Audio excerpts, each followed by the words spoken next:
एक बार अमेरिका में एक रिसर्च हुआ और ऐसा रिसर्च में आया निकल करके रिजल्ट में कि if you want to construct a dead human body like this, मतलब एक मानव शरीर अगर आप लेबोरेटरी में बनाएं तो लगभग इसकी कीमत $5 ट्रिलियन की कीमत आती है। मतलब मिलियंस भी नहीं, बिलियन भी नहीं, ये ट्रिलियंस ऑफ डॉलर की शरीर जो भगवान ने हमें मुफ्त में दे दी। और हम तब भी जीवन भर रोते रहते हैं कि हमारे पास पैसे नहीं हैं, भगवान ने हमें पैसे कम दिए, या हमारे जीवन में थोड़ा सुकून कम है, लग्जरी कम है, थोड़ी गाड़ियाँ कम हैं।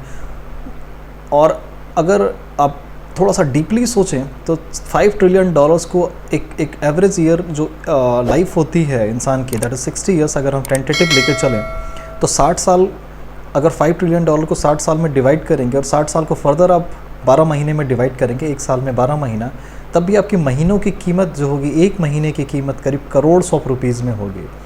तो ऑलरेडी भगवान ने हमें करोड़पति बनाकर ऊपर से भेजा है, बस हम हैं कि उन चीज़ों को समझ नहीं पाते और हमेशा परेशान रहते हैं या चीज़ों को लेकर के बहुत जल्दी फ्रस्ट्रेट हो जाते हैं कि हमें भगवान ने नहीं दिया, हमारे जीवन में इतनी मुसीबतें हैं।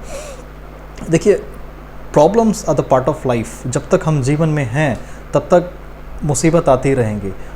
और फैक्ट ये है कि आप कभी अपनी मुसीबत को रियलाइज़ करिए और कभी देखिए कि जब भगवान ने खुद, भगवान नारायण ने जब त्रेता युग में भगवान श्री राम का जन्म लिया था, या द्वापर में भगवान श्री कृष्ण का जन्म लिया था, या जितने भी अवतार हुए, चाहे मौनी अवतार हो या मत्स्य रूप का धारण किया या फिर नरसिम्हा अवतार हुआ, कितने भी अवतार भगवान के हुए, उसमें आप देखिए कि त्रेता और द्वापर में जब भगवान ने श्री राम का जन्म लिया था, त्रेता युग में भगवान श्री राम ने का जो शरीर धारण किया था, उसमें जितनी प्रॉब्लम उन्होंने झेली उस टाइम पे, मतलब पूरा जीवन उन्होंने कष्ट में झेला। बाल्यकाल से जैसे ही वो बड़े हुए तुरंत करके आए और फिर उन्हें माता कैकेयी की जो बातें थी, जो महाराज दशरथ के जो वचन जो उन्होंने दिए थे, उसकी वजह से उन्हें बन जाना पड़ा। और सोचिए कि भगवान श्री राम जो तीनों लोकों के मालिक, भगवान नारायण जो खुद पृथ्वी पर अवतार लिए, और देवी सीता जो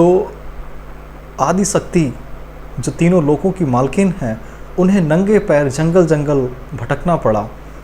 और किस लिए? क्योंकि वचन का पालन करना था। मतलब कितना, ये आप सोचिए कि इतनी मुसीबत हमारे जीवन में कभी आ सकती है कि नंगे पैर जंगल जंगल भटक रहे हैं, ना कोई आगे ना कोई पीछे, और न खाने के लिए कुछ था, जंगल से फल तोड़ करके खाना है, किसी कुटिया में बना करके रहना है। और सोचिए कितनी मुसीबत उन्होंने अपने जीवन में झेला। और फिर 14 साल का वनवास इतना लंबा झेला, फिर अपनी पत्नी भी वो रावण लेके चले गए और फिर उसमें कितना युद्ध हुआ, कितने समय तक उनसे दूर रहे। फिर वापस जब अयोध्या आए, उसके बाद भी वो गांव जो उनके अयोध्या में लोगों ने कह दिया कि मैं श्री राम नहीं हूँ कि दूसरों के घर पे आपकी पत्नी गई और आपने उसको एक्सेप्ट कर लिया।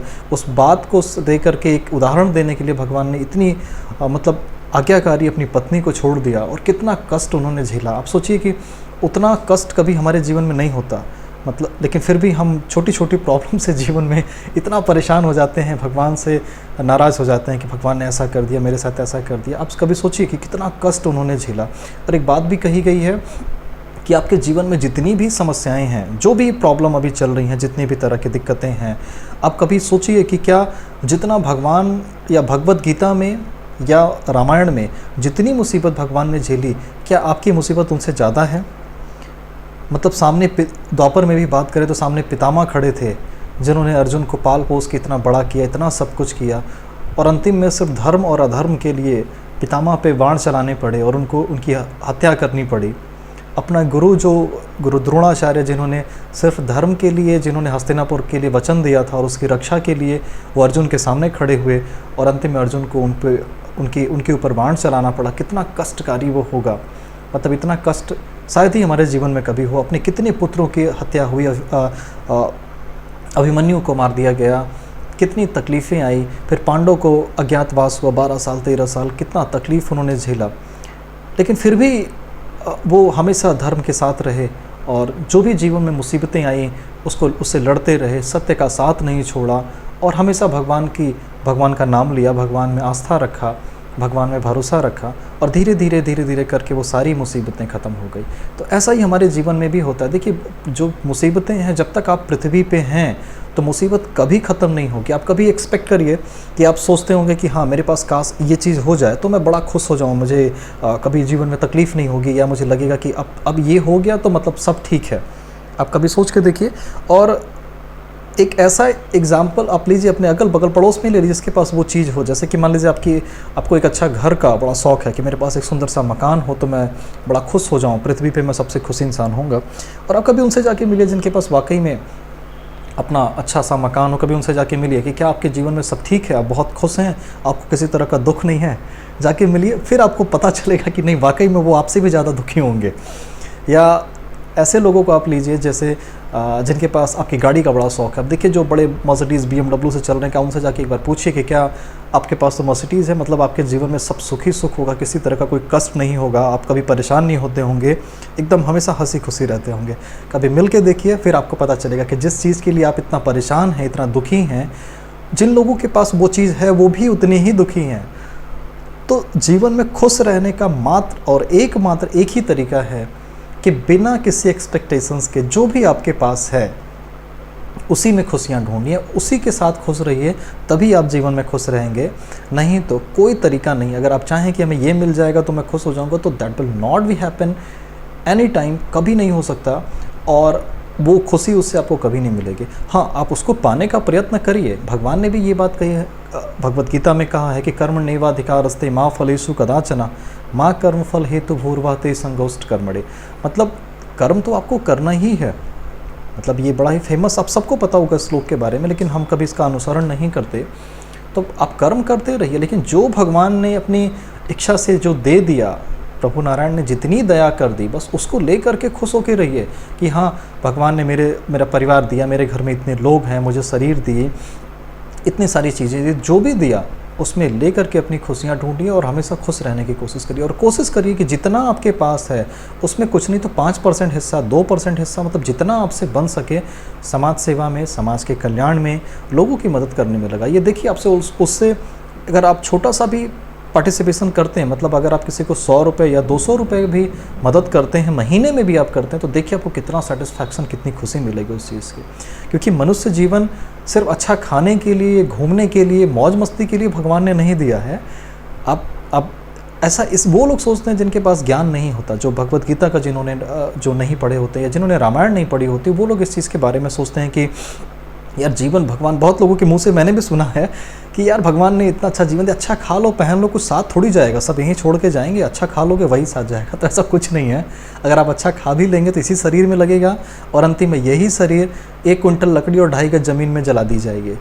तो कुछ साथ नहीं जाना। अच्छा खा लेंगे तो वो भी साथ नहीं जाना। हाँ, खाना, हर चीज़ को बैलेंस लेके चलिए। मतलब बहुत नहीं कि हाँ बहुत अच्छा खाने में वेस्ट कर रहे हैं, बहुत अच्छा पहनने में वेस्ट कर रहे हैं, या खा नहीं रहे हैं, पहन नहीं रहे हैं। एक बैलेंस, मतलब जो ज़रूरी है उसको करिए, उससे जो भी चीज़ें बच जाएं आपके ज़रूरत के हिसाब से, आपको लगता है कि हाँ मैं महीने में 50,000 रुपये कमाता हूँ और ये 2,000 रुपये अगर मैं खर्चा भी कर दूँगा तो मेरी लाइफ में कोई बहुत फ़र्क नहीं पड़ेगा, तो उस 2,000 रुपये से एटलीस्ट 10 लोगों को एक दिन में भी अगर आप भोजन करा दिए तो बहुत पुण्य का काम है।